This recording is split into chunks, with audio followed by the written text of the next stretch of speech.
2015 में अनाउंस हुआ प्रोजेक्ट 2026 तक भी चालू नहीं हो पाया है। सवाल काफी सारे बने कि ऐसा क्यों नहीं हो पाया है, लेकिन बड़ा सवाल यह कि आज आप और हम चर्चा कर क्यों रहे हैं, क्योंकि जापान के एक पूर्व मंत्री जिसके समय पर ही कभी घोषणा हुई थी, वो भड़क गए हैं और भड़कने का बड़ा कारण उन्होंने भारत सरकार को जिम्मेदार ठहरा दिया है। कहा है कि भारत के मंत्री बयानों से पलटते रहते हैं। इस बात से भारत के अंदर राजनीति गर्मा गई और लोगों के मन में बुलेट ट्रेन का जो ख्वाब है कि बुलेट ट्रेन की वायबिलिटी अपने आप में एक बड़ा चर्चा का विषय रहा है कि इतने करोड़ खर्च करके आप एक ट्रेन चलाने का जो सफर कर रहे हैं, जिसके लिए कर्जदार बना है भारत 4.5 ट्रिलियन येन का, क्या वो वाकई में वायबल है? वो बहस तो अब तक थी ही थी। अब उसके बाद में एक बड़ी बहस और जुड़ गई कि आपको तो जापान वाले भी ठीक से नहीं देखते, जिन्होंने इस काम को किया वो तक ठीक से नहीं देखते। तो आज के सेशन में इस बात का जिक्र और चर्चा इस बात की कि भारत ने इस देरी का जिम्मेदार किन्हें ठहराया है।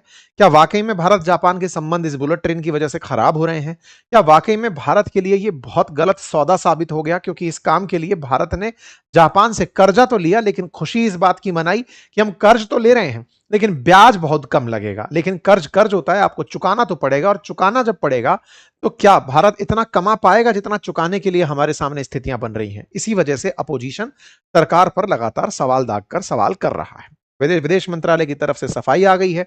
आज की वर्तमान स्थिति क्या है, कहां चल रही है बुलेट ट्रेन की तैयारी, कितना हो चुका है, क्या थी परेशानी, जापान के साथ भारत की क्या स्थिति, सारी बातें आज के इस सत्र में चलिए चर्चा करते हैं। सबसे पहले भारत के बुलेट ट्रेन प्रोजेक्ट की देरी की, जिसके चलते जापान के पूर्व न्याय मंत्री हिदेकी माकीहारा ने भारत पर गंभीर आरोप लगा दिए। उन्होंने कहा कि देरी की सबसे बड़ी वजह भारतीय मंत्री का रवैया रहा है। हालांकि इन्होंने मंत्री का नाम नहीं लिया, लेकिन जिस समय ये मंत्री थे, अश्विनी वैष्णव फिलहाल के लिए मंत्री हैं, और उनके ऊपर रेल मंत्री की जगह रेल मंत्री होने का अपोजिशन बहुत बार आरोप लगाता रहता है। इन्होंने कहा कि मैं खुद प्रोजेक्ट से जुड़ा रहा हूं, जापानी टीम ने पूरी मेहनत की लेकिन उम्मीद के मुताबिक नतीजे नहीं मिले, भारतीय पक्ष ने वादे पूरे नहीं किए, समझौते से पीछे हट गए, अपने हिसाब से शर्तें बदलते रहे, इसी वजह से प्रोजेक्ट आगे नहीं बढ़ा।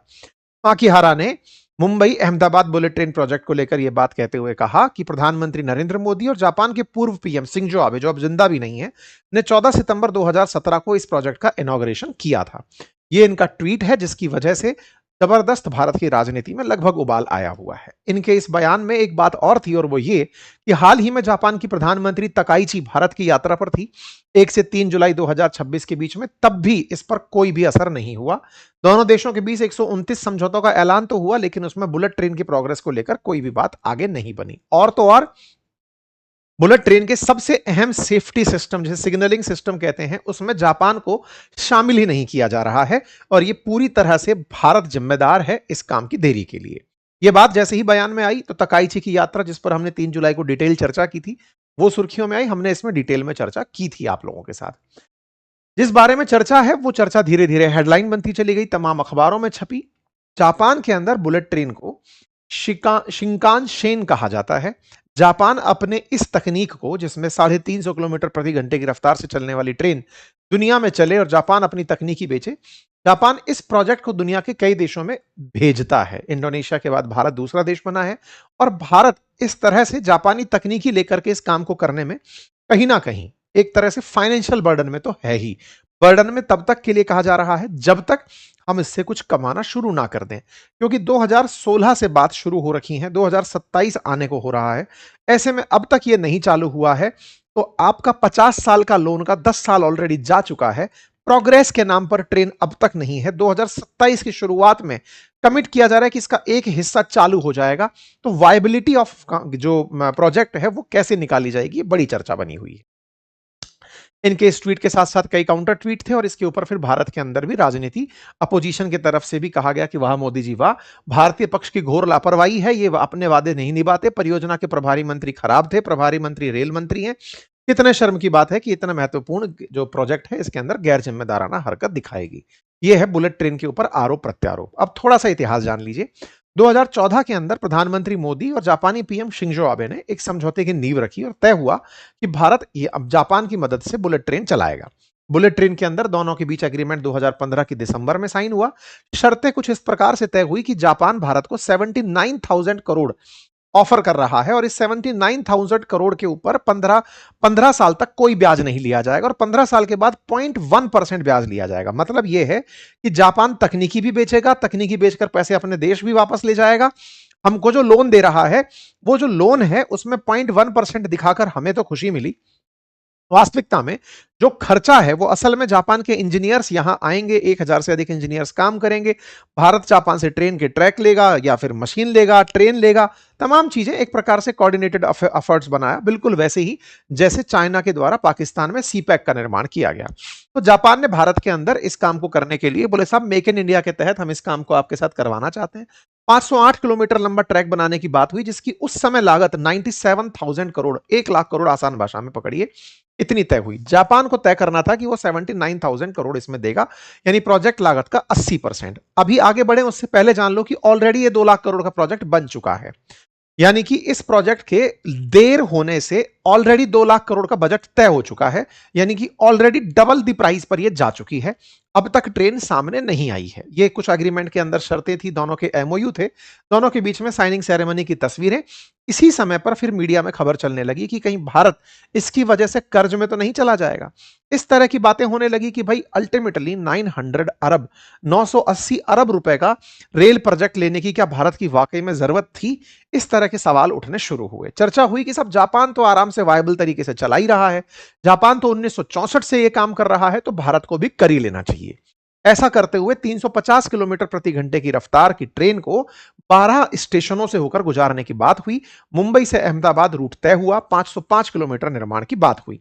अनुमानित लागत लगभग 1 लाख करोड़। बनाने का समय तय हुआ कि हम 6 साल में बना देंगे, यानी 2023 में बनाकर तैयार कर देंगे। आप 2026 में अभी सुन रहे हैं, 2027 तक भी इसका फर्स्ट पार्ट चालू हो जाए, इसमें भी डाउटफुल मामला चल रहा है। कुल मिलाकर इस प्रोजेक्ट पर खर्चे होने लगे।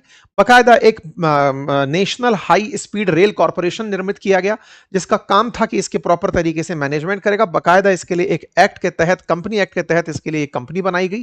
प्रोजेक्ट के अंदर 25,000 लोगों की जरूरत पड़ने की बात हुई। इसमें लोकोमोटिव ड्राइवर भी थे, गार्ड, स्टेशन स्टाफ, 4,000 लोग उस तरह के चाहिए थे। प्रोजेक्ट स्टार्ट करने से पहले जापान में 1,000 से ज्यादा इंजीनियरों, वर्क लीडर, टेक्नीशियंस को ट्रेनिंग दी जाएगी, यह तय किया गया। साबरमती के अंदर बड़ा डिपो बनाया जाएगा जिसमें इसकी मेंटेनेंस की जा सकेगी। 2 तरह की बुलेट ट्रेन की बात हुई। एक वो जो केवल 4 स्टेशन पर रुकेगी, मुंबई अहमदाबाद 2 घंटे में पहुंचाएगी, 2 घंटे 7 मिनट में। और एक एक्सप्रेस हाई स्पीड ट्रेन होगी जो 2 घंटे 58 मिनट यानी 3 घंटे के अंदर 12 स्टेशनों पर रुकती हुई मुंबई अहमदाबाद पहुंचेगी। क्या यह फायदे की बात थी? फायदे की बात इसलिए कही जा रही थी क्योंकि इस तरह से फ्लाइट से भी अगर किसी को मुंबई से अहमदाबाद जाना हो तो 1 घंटे से कम की फ्लाइट के लिए भी 2 घंटे पहले चेकिंग बोर्डिंग करनी पड़ती है, फिर भी आपको अल्टीमेटली ट्रेवल टाइम में समय लगता है। बोले ये उसको बचाएगी। बस और हवाई जहाज से कम समय के अंदर ये पहुंचाती है। ऑलरेडी जो ट्रेन चलती हैं वो 6 घंटे का समय लेती हैं, तो बोले आधे समय में ये काम पूरा कर देगी। ठीक है साहब। इस पूरी ट्रेन के अंदर कुछ विशेषताएं भी होनी थी। इस ट्रैक के अंदर सबसे बड़ी विशेषता यह थी कि साहब ये 2 राज्यों के बीच में बन रही थी, गुजरात और महाराष्ट्र। यही विशेषता इनकी सबसे बड़ी चुनौती बनी, क्योंकि जो 150 किलोमीटर के अराउंड महाराष्ट्र में निर्मित होना था वही चैलेंजिंग भी रहा। इसमें 92% भाग जो है वो एलिवेटेड रहने वाला है, यानी कि जमीन से उठकर बनेगा। इस पूरे प्रोजेक्ट के अंदर 7 किलोमीटर का हिस्सा ऐसा है जो समुद्र के अंदर से गुजरेगा। 25 किलोमीटर रूट सुरंग से होकर गुजरेगी। 13 किलोमीटर हिस्सा जमीन पर रहेगा। बुलेट ट्रेन 70 हाईवे 21 नदियों को पार करते हुए जाएगी। ऐसा करते हुए 173 बड़े और 201 छोटे ब्रिज बनेंगे। शुरुआत में 10 कोच वाली 35 बुलेट ट्रेनों से शुरुआत होगी, जो ट्रेन रोजाना 70 फेरे लगाएंगी। एक बुलेट ट्रेन में 750 लोग बैठेंगे। बाद में 1200 लोगों के लिए 16 कोच वाली बुलेट ट्रेन आएंगी और 2050 तक ट्रेनों की संख्या बढ़कर 105 करने का प्लान किया गया। यह था पूरा की पूरा प्लान। अधिकतम स्पीड ट्रेन की रहने वाली है 320 किलोमीटर प्रति घंटा। इस प्रकार से यह ट्रेन चलते हुए निकलेगी साहब। तुलना अगर की जाए तो हाई स्पीड ट्रेन 2 घंटे 7 मिनट का सफर करेगी, तो ये प्लेन से कम समय में पहुंचाएगी, क्योंकि प्लेन 1 घंटा 15 मिनट उड़ने का समय लेता है, 2 घंटे आपको एयरपोर्ट में चेक इन और चेकआउट के समय का जो समय लगता है उसके बीच का समय लगता है। तो तुलनात्मक रूप से समय बचाएगी। बोले ये आइडिया है। तय हुआ कि शुरुआत में रोज 17,900 पैसेंजर सफर करेंगे और 2053 तक लगभग 92,000 यात्री सफर कर पाएंगे। अलग अलग प्रकार की इसके अंदर खासियतें बताई गई कि ऐसे ऐसे डब्बे होंगे जिसमें कहीं 2x3 की सीट्स होंगी, कहीं 1x2 की होंगी, कहीं 2x2 की होंगी। यह आइडिया दिया गया। इस आइडिया के साथ बुलेट ट्रेन का इनॉग्रेशन होता है साहब। 2017 में दोनों देश मिलकर के तय करते हैं कि चलो काम शुरू करते हैं। दोनों के देशों के प्रधानमंत्रियों की यात्रा होती है।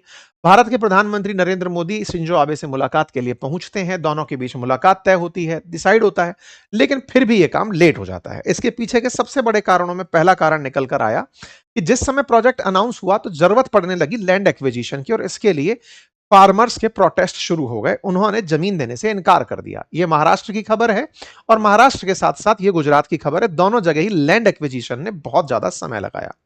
इसके बाद ये समय बीतता गया, 2017 के बाद में समय बीता, 2019 एंड आया और कोविड आ गया।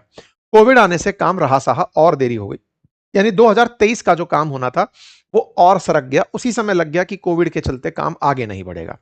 तीसरा जो सबसे बड़ा कारण निकल कर आया वो ये था कि लैंड एक्विजिशन जो स्टेट को करना था, 157 किलोमीटर महाराष्ट्र को करना था, और महाराष्ट्र में उस समय उद्धव ठाकरे की सरकार थी। उद्धव ठाकरे की सरकार ने लैंड एक्विजिशन, इवन इसको खुद एक सफेद हाथी करार दे दिया। बोले साहब ये बहुत महंगा सौदा है, इस सौदे के अंदर हम लोग इंटरेस्टेड नहीं है, क्योंकि महाराष्ट्र सरकार को लैंड जो है वो स्टेट का विषय है। और उन्होंने इसे सफेद हाथी बताते हुए कहा कि हम इस प्रोजेक्ट को रिव्यू करेंगे। उद्धव ठाकरे की जब तक सरकार रही, लैंड एक्विजिशन के नाम पर कोई कार्य नहीं हुआ, यानी 150 किलोमीटर का जो ट्रैक उनकी तरफ था, उस कार्य के अंदर जमीन को एक्वायर करना सबसे बड़ी चुनौती बनकर आया। एक तरह से उद्धव ठाकरे उस समय केंद्र सरकार के साथ सही ट्यूनिंग में नहीं थे, अपोजिशन की तरफ से काम कर रहे थे, तो उन्होंने एक तरह से इस कार्य के अंदर जो अपने व्यवधान थे, अपनी सोच थी, उसके तरह से इस काम को एग्जीक्यूट नहीं होने दिया। कुल मिलाकर यह काम अटक गया। महाराष्ट्र के अंदर अगर 20 मार्च 2023 को बात करें तो मुंबई स्टेशन का कॉन्ट्रैक्ट 20 मार्च 2023 को जाकर शामिल हुआ, मतलब साइन हुआ। जो 2023 में बन जाना चाहिए था, कॉन्ट्रैक्ट 23 में जाकर साइन हुआ।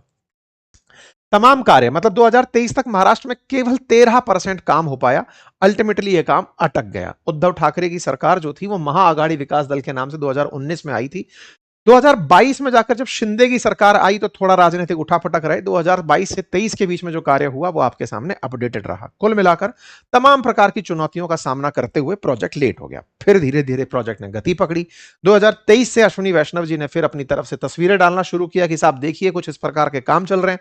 अब अपडेट यह है कि इस काम के अंदर लगभग 2027 के अंदर इसका एक बड़े हिस्से को संचालित भी करना शुरू कर दिया जाएगा। ये कुछ तस्वीरें काम की हैं जिसके अंदर दिखाया जा रहा है कि कैसे कैसे काम चल रहा है, किस गति से काम चल रहा है।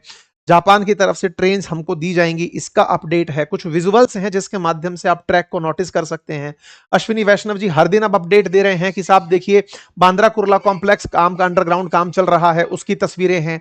एक्सकवेशन का काम 75% पूरा हो चुका है, 100% सेकंड पिलिंग डन हो चुकी है, 2.7 lakh cubic metre concrete work complete हो चुका है। इस तरह की चीजें यहां पर निकलकर आना शुरू हुई।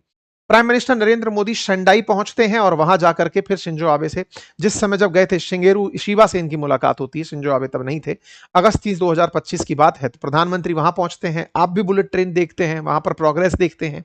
लगातार अपडेट में जनवरी 2026 के अंदर अपडेट आता है कि बुलेट ट्रेन प्रोजेक्ट गति पकड़ रहा है और धीरे धीरे मुंबई अहमदाबाद प्रोजेक्ट आगे बढ़ेगा। इसमें टनल्स का रोल बड़ा, तो ऐसे टनल्स में पालगढ़ की टनल्स फरवरी 2026 के अंदर बनकर तैयार हुई, उसकी तस्वीरें सबके सामने आई। ऐसे ही मुंबई अहमदाबाद जो बुलेट ट्रेन का प्रोजेक्ट है, इस प्रोजेक्ट के अंदर ये जानकारी निकल कर आई कि जापान के प्रतिनिधि आकर चेक करने पहुंचे, उनके सामने इसका प्रेजेंटेशन प्रॉपर तरीके से हुआ। एक बहुत बड़े गार्ड को रखा गया, मतलब जो गार्डर होता है उसको इस प्रकार से ग्रीडर को रखा गया जिसका वजन 1350 मेट्रिक टन था। उसकी तस्वीर आपने शो करी अप्रैल 2026 में। यानी प्रोजेक्ट के अब लगभग अपडेट आते रहते हैं इनकी तरफ से। अपडेट्स में अगर देखा जाए तो विखरोली के साथ ही इस प्रकार का काम होता हुआ दिखाया गया। कुल मिलाकर के अब जब जानकारी बाहर आती है कि ट्रेन कुछ इस प्रकार से दिखेगी, मई 2026 में एक तस्वीर निकलकर बाहर आई और तय हुआ कि मुंबई के अंदर एडवांस प्रोजेक्ट अब तेजी से चल रहा है और जल्दी ही इस काम को पूरा कर दिया जाएगा। जुलाई 11 को अपडेट निकलकर आता है कि मुंबई अहमदाबाद जो हाई स्पीड रेल रोड है, इसमें सूरत और बिलीमोरा के बीच वाला जो पैच है, इसको 2027 के अंदर शुरू कर दिया जाएगा। ये जानकारी आपकी तरफ से दी गई। तो कुल मिलाकर के प्रोजेक्ट के अंदर जो भी कमी है वो आने वाले समय में पूरी हो जाएगी और टेंटेटिवली ये प्रोजेक्ट 2030 तक तो पूरा हो ही जाना चाहिए, ऐसी उम्मीदें लगा रहे हैं। 2027 में इसका फर्स्ट हाफ पूरा हो जाएगा। वायबिलिटी को लेकर के इसकी अगर चर्चा की जाए तो 90,000 करोड़ का जो बुलेट ट्रेन प्रोजेक्ट है, अब वो बढ़कर के 1.98 लाख करोड़ रुपए पहुंच गया है। इसीलिए सवाल यह है कि आप कितना 17,500 यात्रियों से ऐसा कितना टिकट वसूल लेंगे कि आप 2 लाख करोड़ रुपए वसूल लेंगे। 2000 मतलब अगर 2015 की बात करें तो अगले 50 साल के लिए अगर हम बात करें तो 2063 तक क्या आप 2 लाख करोड़ रुपए उससे कमा भी पाएंगे, ये अपने आप में सवाल है। हालांकि जानकारों का कहना है कि सरकार का मत ट्रेन से कमाई का नहीं है। असल में ट्रेन के साथ साथ जो प्रॉपर्टी है जो महंगी होती है, जिसके चलते लोगों का जो विकास होता है उस पूरे क्षेत्र के अंदर, उसको अकाउंटेबल माना जाता है। लैंड की प्राइसेस का इजाफा होना, हाँ, लोग जो मुंबई में रहते हैं वो अहमदाबाद में रहने लगेंगे, आसपास के स्टेशंस पे रहने लगेंगे। उनकी वजह से जो ट्रांजिट होगा वो एक बड़ा कमाई का साधन बनेगा। इस तरह से सरकार का इस विषय पर सोचना है। ठीक है साहब? तो ये कुछ प्रोग्रेस की तस्वीरें हैं, संभवतः आप इसको देख कर के खुद भी कुछ अंदाजा लगा पाएँ। बाकी रही बात इन मंत्री जी के बयान की, पूर्व मंत्री के बयान की, तो भारत ने इनके आरोप को खारिज कर दिया है। इन्होंने कहा कि हमने पोस्ट देख ली, वो उस व्यक्ति की निजी राय है। भारत और जापान के संबंध बढ़िया चल रहे हैं। भारत के विदेश मंत्रालय की तरफ से ये वाला बयान आ गया है। ठीक है साहब? बाकी आप क्या सोचते हैं इस विषय पर? अपनी राय जरूर कमेंट बॉक्स में बताएं। चैनल पर नए हैं तो सब्सक्राइब कर लें और कल सुबह वेबिनार ज्वाइन करने के लिए लिंक कमेंट बॉक्स में पिन है, आप जाकर उसे ज्वाइन कर सकते हैं। धन्यवाद।